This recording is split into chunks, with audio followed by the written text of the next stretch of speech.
"You've got to be kidding me," I muttered, my eyes fixated on the bank statement clenched in my hands.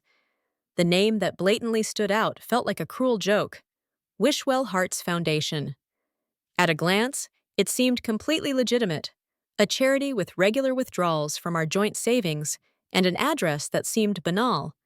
But there was no fooling me, I knew otherwise. This supposed charity didn't exist, and the constant outflow of money aligned suspiciously well with Thomas's nocturnal business meetings and his unaccounted-for expenses. I sat at the kitchen table, feeling the color drain from my face, the gravity of his betrayal unfurling before me. My name is Eliza, and for a decade, I thought I understood the man I had married. Thomas was charming, successful, and had a knack for offering a smile that could allay any storm. He was the kind of man who could weave his way out of anything, and for years, I bought every word he spun. But now, with the hard evidence glaring back at me, I could no longer ignore what lay in plain sight. Thomas wasn't simply draining our savings. He was funding his mistress under the guise of a fictional charity. My hands shook as I flipped open my laptop, the urgency of the situation propelling me into action. I traced every suspect transaction, each one leading back to the same account. I scoured the internet for any evidence of the charity's existence, looking for any indication that might dissuade my growing suspicion. Nothing turned up. No website, no social media, no history whatsoever. I clicked on the address affiliated with the bank statement, which led to an anonymous office building downtown, one I knew Thomas had no cause to visit. My heart sank further. My gut feeling was not mere paranoia. It was a harsh truth staring back at me. Thomas waltzed into the kitchen about an hour later, whistling contentedly as he dropped his briefcase on the counter.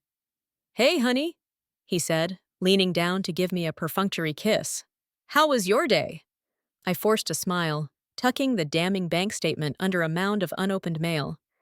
"Just fine," I replied, feigning a casual tone as though the world hadn't just tilted off its axis. "Just combing through some bills." "Anything interesting?" he asked, retrieving a bottle of water from the fridge. "Nope, same old stuff," I said, keeping my voice steady amid the emotional tempest inside. He nodded, oblivious, as he exited the room. As soon as he was gone, I exhaled shakily, grasping the edge of the table to steady myself. This was not the moment to confront him. Not yet. Thomas was astute, but he'd let down his guard just enough. If I was going to address this, I needed a meticulous plan.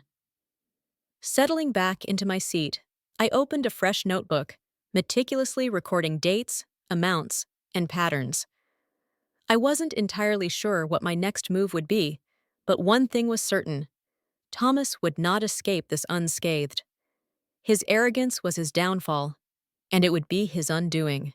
That night I lay on my back, staring at the ceiling while Thomas slept soundly beside me, unaware that the fragile construct of our life had already begun its descent into chaos. I replayed every dubious moment in my head, the spontaneous business trips, the covert phone calls he took in the garage, and the dubious explanations that never quite added up. For years, I had silenced my doubts, convincing myself of my own irrational paranoia. But now I possessed irrefutable proof that screamed otherwise.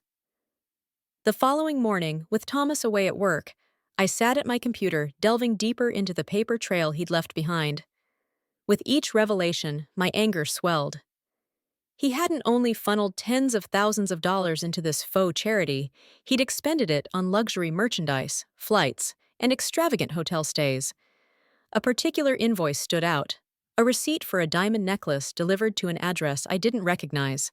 With a knot in my stomach, I researched the address and was led to an upscale apartment complex across town. It took scant time to confirm what my heart already knew. The apartment belonged to Sarah, the woman I'd once overheard him call merely a colleague. I clenched my fists, each of Sarah's names cutting deeper into my psyche with every new discovery.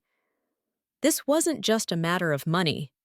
It was about the deceit, the manipulation, the audacity to siphon our hard-earned savings in support of his mistress. That evening, I called up my confidant, Claire. She had always been my rock, the one I leaned on when it felt like my world was unraveling. After listening to my revelations, she asked, "You're not seriously thinking of letting this slide, are you?" "Of course not," I retorted, pacing my room as frustration bubbled beneath my skin. But confronting him now would only make things worse. He's too slick, will spin a tale and paint me as the villain. I paused, determined. I need something substantial, something he can't weasel out of. Claire went silent for a moment, then whispered wisely, "What about the authorities? Could you report him for fraud or embezzlement?" Her suggestion ignited a flicker of possibility. "Maybe," I replied slowly, wetting a plan. "But first, I need to secure more evidence and build a watertight case." The ensuing week, I transformed into a woman with a purpose. I documented every bank statement, scrutinized every transaction, and assembled a file so impregnable that it left no room for loopholes. I even reached out to a private investigator I found online, someone specialized in financial discrepancies. The investigator, Mr. Collins, agreed to meet the following week. "If what you've relayed is accurate," he said over the phone, "we can craft a case that's bulletproof, but concrete evidence is a must." "You'll have it," I assured. For the first time since realizing Thomas's treachery, I felt a glimmer of control return to my life. While he believed himself cunning, he hadn't banked on me rising to the challenge. When I met Mr. Collins, my file was a meticulously crafted account of deceit, showcasing every transfer, every purchase, connecting the dots to Thomas's bogus charity. We met at a quaint cafe, strategically far from Thomas's usual haunts, to avert suspicion. Mr. Collins, a perceptive man in his 40s with astute eyes, examined the contents carefully. "This is solid," he remarked, the pages of information spreading before him. "You've done the lion's share of the work." "I had no choice," I said briskly, setting my cup down. "Thomas is careful, adept at covering his tracks, but I've been harboring this secret for weeks now, and I need to ensure it leads somewhere definitive." Collins nodded. "It will. With this volume of evidence, we can initiate an investigation into the charity account. Once its authenticity is questioned, the bank will freeze it." I felt a weight slowly unravel, though I knew the path ahead wasn't paved with relief yet. "What's next?" I probed. "I'll start by filing the paperwork for an official inquiry," he explained. "We could also consider orchestrating a setup. Allow Thomas to believe he's in the clear, then catch him as he acts." The thought sent a chill down my spine. "You mean wait until he attempts another withdrawal?" "Precisely," Collins responded, his tone factual. "We'll keep tabs on the account, monitor his activities closely, and coordinate with the bank. The moment he makes a move, we'll be ready." That night I sat in the dimly lit lounge, replaying Collins's plan in my mind. The idea of letting Thomas dig his own grave was enticing, but also demanded that I maintain the facade of the ignorant spouse a while longer. It wouldn't be a simple task, but was essential to see justice served. The following morning, without a trace of the inner turmoil brewing within me, I transferred $50,000 to the charity account. It was money I'd been safeguarding in a discreet account for emergencies, funds Thomas was unaware of. I flagged the transaction within the bank system under donations under investigation. Thomas remained none the wiser, even appearing unusually buoyant in the days that followed. He hummed contentedly, engrossed in his phone, dropping ambiguous hints about big plans. I maintained my composure, smiling at his jokes, embodying the role of the supportive wife, all the while counting down the days until the snare closed tight. Thomas had not the faintest inkling of what lay in wait. What followed felt like a drawn-out test of patience. Each morning, Thomas would enter the kitchen, radiating cheerfulness, glued to his phone. He muttered cryptic phrases such as, "just a bit longer," and "soon all will fall into place," seemingly oblivious to the trap being set. I'd smile from over my coffee mug, feigning shared excitement, but inside, I was counting down the moments until justice was served. Detective Collins stayed in touch with frequent updates on the case. The bank had flagged the dubious account for scrutiny, monitoring every transaction and online login like a hawk. "He's becoming careless," Collins commented during a call. The withdrawal patterns are glaringly obvious. He's planning something big. How soon? I asked, wearing grooves into the carpet as I paced my office. Soon, Collins replied. As soon as he's ready, we'll be too. Are you prepared for what will follow? Though his question weighed heavily, I responded with confidence. Yes, I'm ready. That weekend, Thomas declared he'd be leaving early Monday morning for a new business venture. He orchestrated his departure with the usual bravado, artfully packing his suitcase with pristine suits and expensive ties. Another business expansion? I queried, folding laundry a few feet away.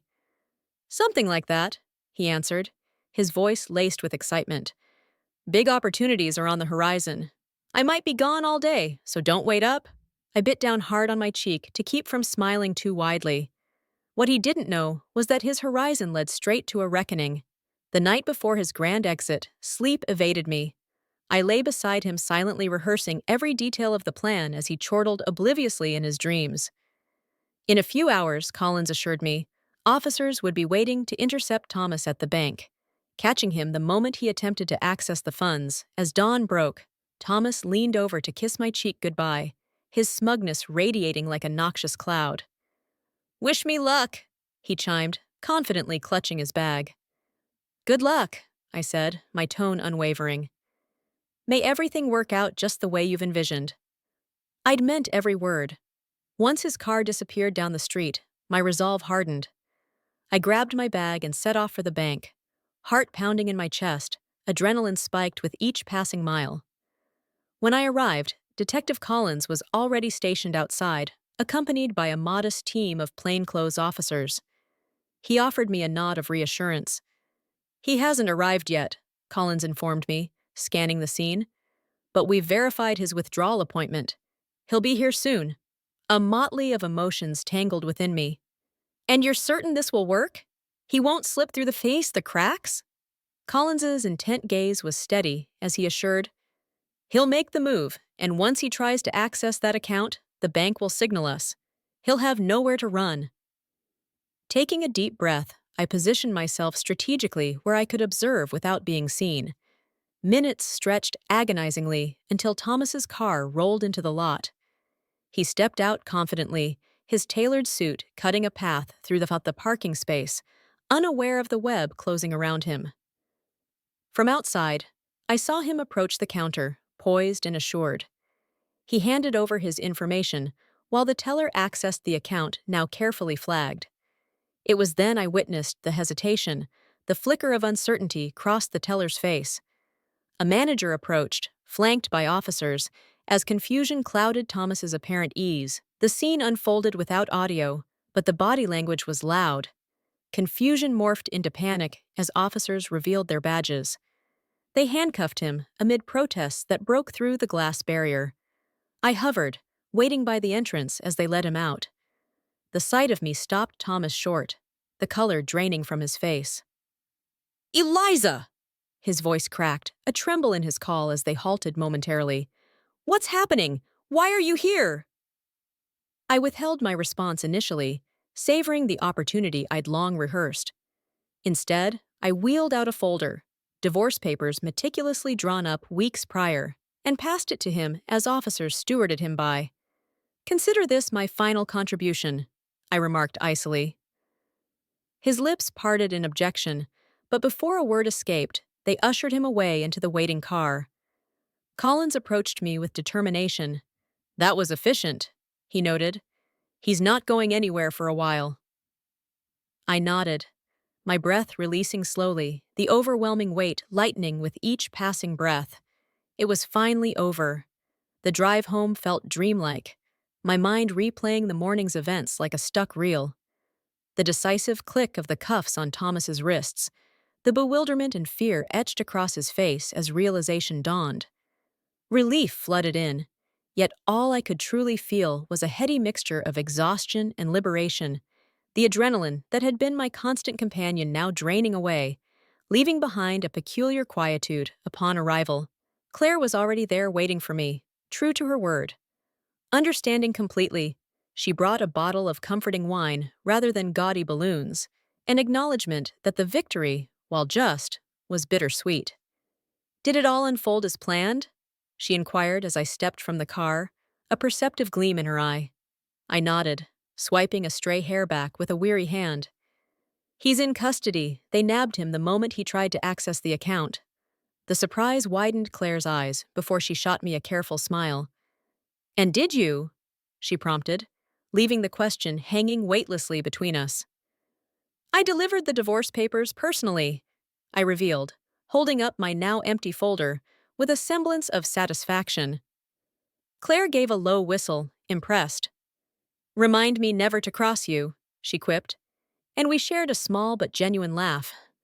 At the audacity of it all, inside, the house was heavy with silence as we settled around the kitchen table, the wine we poured adding a warmth to the room that belied the upheaval of my recent past. Claire finally broke through the introspective quiet with the inevitable question. "So what now?" I twirled the glass in my hand, watching the deep red liquid find its level before answering. "Now? Now I figure out the next steps. The house, the finances, everything's in limbo until the legal process reaches closure. But at least I can stop pretending." Claire studied me, understanding shining in her gaze. "You know, you handled this better than most would have. You didn't let him stomp all over your life and go unpunished." A shrug lifted my shoulders as her words sank in. "I had no choice," I admitted, the weight of my situation clear. "He didn't just betray me, he turned our future into a farce, utilized our efforts to perpetuate deceit. I couldn't let him simply walk unscathed." As the day waned into evening, the reality of this new stage of my life started to solidify in my thoughts. Thomas was gone, his sham exposed, and the financial chaos he'd caused was on its way to being untangled. I had a tough road ahead, lawyer meetings, statements for the authorities, but a sense of release accompanied those thoughts, letting me truly breathe for what felt like the first time in ages. By the time Claire headed home, the twilight slithered in through the windows, casting shadows as a reminder. The house may have been stripped of its pieces, yet what was left was mine. I would rebuild according to my own vision. That evening, I took a moment to linger by the window, the last rays of sunlight painting the clouds in vibrant hues of gold and crimson. The past ceased to feel like a cavernous echo. Instead, the space was mine to reshape, a canvas awaiting my intent. Calls started to flood in the following day. Lawyers, investigators, even concerned family members piecing together the narrative they'd heard secondhand. Armed with a notepad, I jotted down every necessity as I navigated conversations, carefully dissecting each line of business with Detective Collins. "The charges lined against him are significant," he articulated, crisp and composed. "Fraud, embezzlement, falsifying financial documents. He's likely to see some genuine jail time, especially given the strength of your evidence." "And the money?" I questioned, drumming a pen against my notepad out of habit. "The funds are currently frozen for the duration," Collins explained. "Once our inquiries wrap up, the court will move to recover what they can. Assets he acquired through deceit will be seized for restitution." A surge of satisfaction tightened my chest. For once it seemed resolution lay within sight. Later, I sat down with Clara, my divorce attorney, a sharp-witted woman who wasted no time getting to the crux. "With the papers served and his arrest on record, the divorce proceedings will slide into place seamlessly," she assured, flipping through a plump folder of documentation. "Ownership of the house is almost certainly yours, as well as protection of remaining assets." "And our shared savings?" My voice held steady, even if this was the unknown I dreaded. "It's convoluted," Clara admitted, honesty in her tone. "Depending on how much he squandered, there might not be a complete settlement. Nonetheless, we're pushing for you to secure the lion's share." I nodded, the realization dawning that while much had been taken, not all was lost. Clara spoke with a steady assurance that colored the future with brighter possibilities, even amidst uncertainty ahead. In the days to come, I immersed myself in reclaiming my life, piece by piece. Conversations with financial advisors, streamlining the remnants of our shared life, took precedence. A daunting task, but each concluded task lightened my load by degrees, illuminating the path forward as deeply mine. Claire visited frequently, a shared meal, or a simple chat providing moments of anchor amid the storm. "You look better," she observed kindly, catching me during one visit. "Like you finally started sleeping again." "Hardly," I retorted, a laugh bubbling to the surface for the first time in months. But there was truth to her claim. "But it does help, setting things in order at last." She lifted her glass to mine, solemn and supportive. "To freedom, then." "To freedom," I echoed, feeling each syllable like an incantation, a promise to self-discovery in the wake of an unwanted storm. As weeks morphed into months, the trajectory of my life took shape amid all that needed attention. Legal proceedings advanced steadily against Thomas, with Clara steering the ship through these tricky waters. Each phase of the process brought clarity: a divorce granted, a newly defined autonomy restored. Symbolically, the day that marked its completion was punctuated with Claire's company. Over dinner, we toasted. "To new beginnings," Claire declared, her glass raised high with a triumphant smile. "To never settling again," I replied, clinking my glass against hers. It was a toast laced with victory, and not merely over external circumstances, but over the internal battles I'd fought valiantly and won. Several weeks later, an official letter from the court arrived concerning the restitution case. Thomas had been ordered to repay a fraction of the purloined funds, a sum I knew I'd likely never see, given the artifice that framed his entire existence. Nonetheless, it represented a symbolic triumph, one of principle over pillage. I tucked the letter into a labeled file, feeling the finality it represented, the conclusion of Thomas's narrative in the book of my life. That evening, as the sun dipped gracefully beneath the horizon, I settled onto the living room couch, a steaming mug of tea clasped within my hands. The renovated familiarity of my home enveloped me, no longer a vessel of betrayal, but a sanctuary of my own making. For too long, I'd painted myself with the brushstrokes of loss, trust, security, love. But enlightenment unfurled as I realized my canvas was wrangled not in what I'd given away, but in what I'd gained: resilience, strength, freedom. The ever-fading sunlight imbued the room with the promise of new beginnings. From my perch, I reached for the now slightly battered notebook that had accompanied me to the coast months before. Once more, I flipped through its pages, gaze lingering over the intentions I had set. So many items, confidently checked, except one that remained a challenge: self-forgiveness. My lips curved into a gentle smile as peace settled in. It was a quest, a heartening journey, and one I felt ready to embrace. The revision of my home wasn't merely in its rearranged furniture or replaced decor. It was the act of populating my space with meaningful artifacts that bespoke new memories and celebrated newfound friendships. I reached out to old friends casually drifting away during the chaos of my marriage, and to my pleasure, found unwavering support, a carpentry of connection that reminded me life had flourished beyond past boundaries. Among the labors of reinvention lay my professional life. Once diverted to support Thomas's aspirations, the chance to reclaim it felt nothing short of exhilarating. I reconnected with colleagues from a past career, one stepping stone leading me to a promising consultancy position. It lacked glamour, but was firmly my own, a personal endeavor unlinked to anyone else's shadow. Each project fulfilled the person I was reclaiming and reimagining. Many evenings found me at the kitchen table, the cluttered remnants of history gradually cleared. I spent those hours investigating proposal drafts and setting goals for a future defined by my pursuits alone. A warm sense of achievement blossomed within me like blossoms in spring. Each document that bore my signature was a testimony not to the survival of adversity, but to flourishment beyond it. The process inched forward, with Clara periodically updating me on any legal advances about Thomas.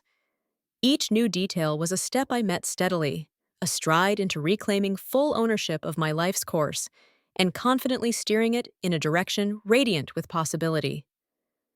Gone was the self who had been driven by the interpretations and desires of others, replaced by a self emboldened by the freedom to craft her own narrative, the liberty to envision a journey bright and full. This newfound autonomy became my compass, letting go of past anchors transformed into sails catching the winds of change. One afternoon, as the sun cast, golden light streaming through freshly washed windows, I found myself leafing through a box labeled keepsakes. Photos, cards, and remnants of a history intertwined with Thomas lay scattered and rifled. Initially, I considered discarding them, a hallmark of detachment, but upon reflection, I chose preservation, placing them tenderly back within the constraints of the box. They, too, had formed portions of the story that this newfound chapter sought closure to, a tale to own with dignity rather than discard with disdain. The enveloping calm of those careful restorations soon expanded within my heart. The chapters of yore, full of what was, had left me stronger rather than undone. They were narratives I was ready to honor, not bury, for they had led to this metamorphosis, a house transformed into home, a life no longer paused but flourishing. Embracing the span of those events rooted me deeply within myself, filled with recognition and gratitude for the enduring strength that persisted through trials. This was my stretch of time, to both forgive and forge anew, a testament to perseverance, underscored solely by the shadows of twilight gracing my reclaimed haven.